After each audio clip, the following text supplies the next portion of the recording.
Hey there, today I will be reviewing the Avega Recreation Organic Matcha. It comes in a 114 gram pack, decent sized pouch, not small at all, more than enough for your needs.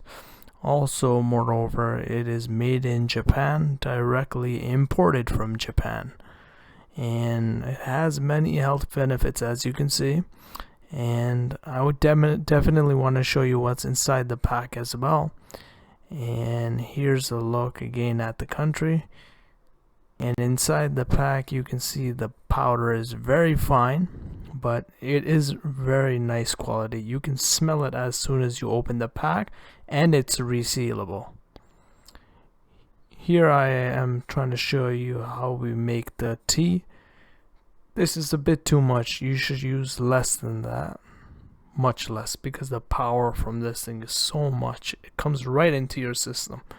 That's still too much. I would advise you use a little less.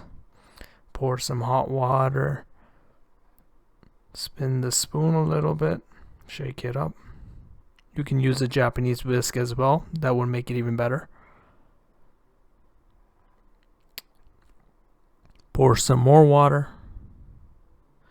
Everyone has their own method to do it, but the consistency and the quality of this product is excellent. It comes above and beyond. And not only that, the tea is very consistent in terms of its quality. As you can see, it's definitely inside the water. Also, some people would prefer to make shakes with this. Again, use a little, it goes a long way. Pour it in, use it how you use your shakes. Put it in your glass, drink it. Use less is more, and it's great quality, very strong, should last you a long time. 114 grams, go a long way. Excellent product.